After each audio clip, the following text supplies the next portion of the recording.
இன்னைக்கு வந்து சொல்லுவாங்க, நான் வந்து அம்மா மாதிரி நிக்கிறேன், அப்பா மாதிரி நிக்கிறேன்னு 1000 பேர் சொல்லலாம். ஆனா அந்த இடத்துல இன்னொருத்தர் வந்து அப்பா ஸ்தானத்துல இருக்கிறவங்களும் அப்பாவும் கிடையாது, அம்மா மாதிரி பார்த்துக்கிறவங்களும் அம்மாவும் கிடையாது. நம்மளுக்கு நம்ம அப்பா, அம்மா மட்டும் தான் வந்து நம்மளுக்கு எல்லாமே.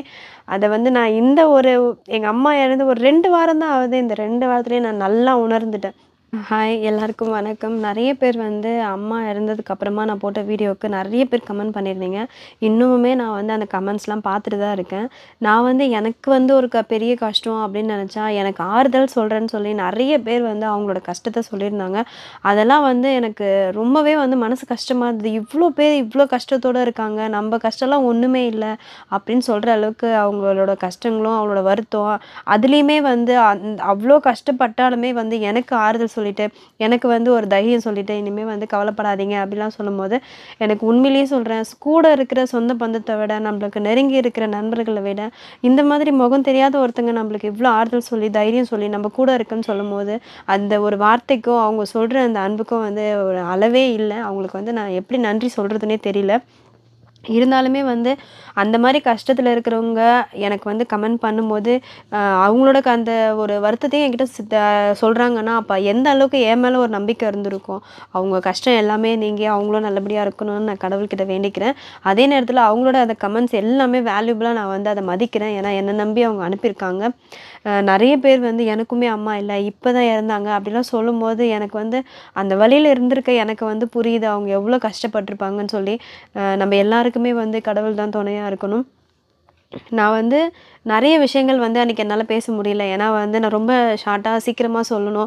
அதுவும் இல்லாம எதனால நான் அத சொன்னேன்னு பார்த்தீங்கன்னா, நெறைய பேர் வீட்ல வந்து அம்மாங்களுக்கு சுகர் இருக்கும், பிபி இருக்கும். அவங்களுக்கெல்லாம் ஒரு சரியான ஒரு ட்ரீட்மெண்ட் குடுத்தா அவங்க நல்லா இருப்பாங்க அப்படின்னு சொல்லி தான் நான் வந்து அத வீடியோவே நான் போட்டேன். ஏன்னா அத வந்து என்னால தாங்கிக்கவே முடியல. அம்மாக்கு வந்து சுகர் அதிகமாயிடுச்சு அப்படின்றத என்னால தாங்கிக்கவே முடியல. ஏன்னா நல்லா தான் இருப்பாங்க. அவங்க வந்து ரெகுலரா மாத்திரை எடுப்பாங்க. ஆனா அந்த ஒரு 1 மந்த் ரொம்ப 1 மந்த் கூட கிடையாது. ஒரு 1 வீக்கா வந்து சுகர் டெஸ்ட் பண்ணாமயே அவங்க டேப்லெட் போட்டுட்டே இருந்திருக்காங்க. அதனால வந்து அவங்களுக்கு அந்த லெவலே தெரியாம போயிருச்சு.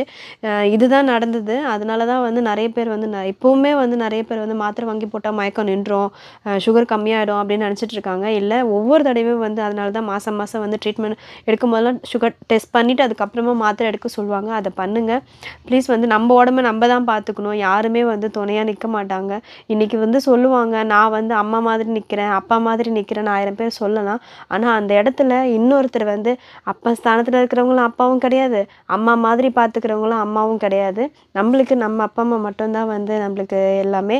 அத வந்து நான் இந்த ஒரு எங்க அம்மா இறந்து ஒரு 2 வாரம் தான் ஆகுது. இந்த 2 வாரத்திலேயே நான் நல்லா உணர்ந்துட்டேன். எங்க அம்மா மாதிரி யாருமே வரமாட்டாங்க. எனக்கு ஒரு கஷ்டம்ன்னு வந்து நின்னா, யாருமே வரமாட்டாங்கன்றது எனக்கு நல்லாவே புரிஞ்சது. அ இதுக்கு அடுத்து வந்து, நான் வந்து என்னோட வாழ்க்கைய பார்க்கணும் அப்படின்னு சொல்லிட்டு வந்து முடிவு பண்ணிட்டேன். ஏன்னா வந்து, இதுலயே நம்ப இருந்துற முடியாது. ஏதாவது ஒரு இழப்பு நம்ம வாழ்க்கையில நடந்துட்டே தான் இருக்கும். அதுவும் எனக்கு நடந்த இந்த இழப்பு வந்து என்னால தாங்க முடியல. இருந்தாலுமே வந்து எங்க அம்மாக்கு நான் செய்ய வேண்டிய கடமையெல்லாம் நான் கரெக்ட்டா செஞ்சுட்டேன். 5வது நாள் வந்து எங்க அம்மாக்கு அவங்களோட தாய் வீடு போட்டாங்க. அதுக்கப்புறம் நான் வந்து 9வது நாள் போட்டுட்டேன். அது போடும்போது தான் எனக்கு ரொம்ப வருத்தமா இருக்கு. ஏன்னா, எங்க மாமியாரு, எங்க நாத்தனாருங்க அவங்கலாம் வரும்போது எங்க அம்மா சொல்லிக்கிட்டே இருப்பாங்க வந்து, "நல்லா பார்க்கணும் உங்க மாமியார நானு. நானே செஞ்சு போடணும்." அப்படிலாம் சொல்லுவாங்க. இன்னைக்கு அவங்க வந்திருக்கும்போது எங்க அம்மா இல்லன்னு நெனச்சு எனக்கு ரொம்பவே வருத்தமா இருந்தது அன்னைக்கு. நான் அழும்போதே அத தான் சொல்லி அழுதேன். "அம்மா எல்லாரும் வந்திருக்காங்க. நீ இல்லையாம்மான்னு?" சொல்லிட்டு. அதே மாதிரி அவ்ளோ நான் வந்து எங்க அம்மாக்கு நான் செய்வேன்னு நான் எதிர்பார்க்கவே இல்ல. அதுக்கு வந்து எங்க ஹஸ்பண்ட் தான் காரணம். அவருக்கு தான் ஒரு பெரிய நன்றி சொல்லணும். ஏன்னா வந்து இவங்க சைட்ல அது அந்த மாரி வழக்கமே கிடையாது. இருந்தாலும் எனக்கு எங்க வீட்டு சைட்ல இப்படி ஒரு வழக்கம்ன்னு சொன்ன உடனே அவங்க வந்து ஒரே ஒரு வார்த்தை கூட, "இல்ல முடியாது" அப்படின்னு சொல்லல. எல்லாமே வந்து எனக்கு தெரியாமயே எல்லாமே ஏற்பாடு பண்ணிட்டாங்க. அது வந்து எனக்கு ரொம்ப சந்தோஷமா இருந்தது.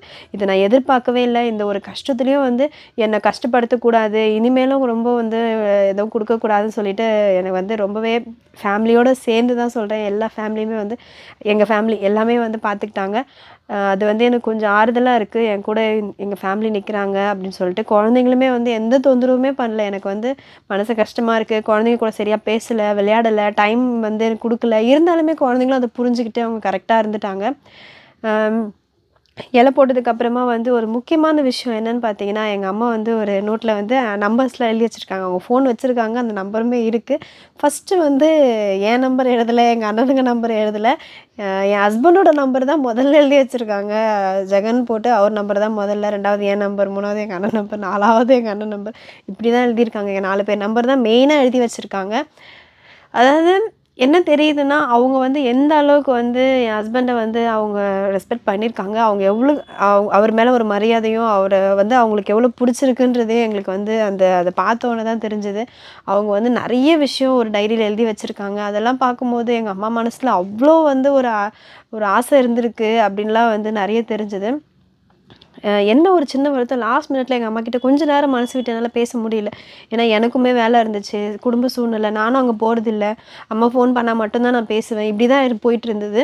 ஆனா வந்து இப்போ அத நெனச்சு தான் கொஞ்சம் வருத்தமா இருக்கு. ச்சே நம்ம கொஞ்ச நேரம் பேசியிருக்கலாமோ! அப்படிலாம் தோணுது. உங்க வீட்லயுமே அந்த மாரி நம்மளுக்கு வந்து ஒரு விஷயம் நம்மள விட்டு போம்போது தான் அதோட அருமை தெரியும்னு சொல்லுவாங்க. அது எனக்கு எங்க அம்மா விஷயத்துல ரொம்பவே தெரிஞ்சது. ஆ இப்ப நெனச்சாலுமே எனக்கு எங்க அம்மாவ நெனச்சா அழையா வருது.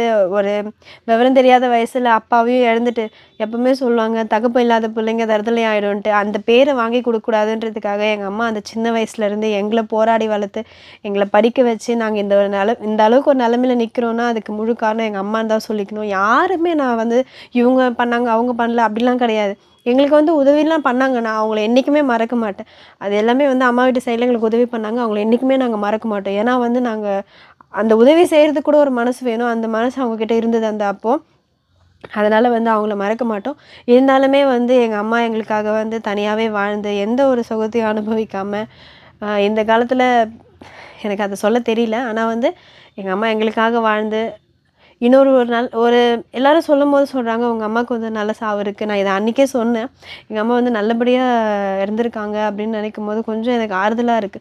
எங்க அம்மா எந்த கஷ்டமும் படாம, ரொம்ப நாள் வந்து எல்லாரையும் கஷ்டப்படுத்திட்டு, எல்லாரும் திட்டிட்டு, எங்க அம்மா அப்படி இருந்திருந்தாங்கன்னா, அது இன்னும் எங்களுக்கு தாங்க முடியாம போயிருக்கும். ஆனா வந்து நல்லபடியா எங்க அம்மா வந்து கடவுள்கிட்ட போயிருப்பாங்க அப்படின்னு நான் நம்புறேன். நெறைய பேர் எனக்கு வந்து ஆறுதல் சொல்லிக்கிட்டே இருக்கீங்க. இன்னமும் அந்த கமெண்ட்ஸ் வந்துட்டு தான் இருக்கு. அத நான் பார்த்துட்டே இருக்கேன்.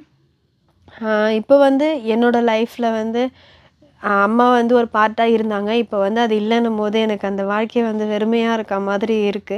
இருந்தாலுமே அத தாண்டி நம்ம போம்போது நம்மளுக்கான ஒரு லைஃப் இருக்கும். எங்க அம்மா இறந்ததுக்கு அப்புறமா நெறைய மாற்றங்கள் எங்க லைஃப்ல நடந்திருக்கு. நாங்க வந்து ஃபேமிலில சரியா பேசிக்காம இருந்தோம். நானும் எங்க அண்ணிங்கலாம் பேசிக்காம இருந்தோம். இப்போ வந்து அது எல்லாமே மாறி எங்க லைஃப் வந்து ரொம்பவே சுமூகமா போயிட்டுருக்கு. ரொம்ப வந்து ஒரு ஒத்துமையா இத தான் எங்க அம்மா ரொம்ப ஆசைப்படுவாங்க.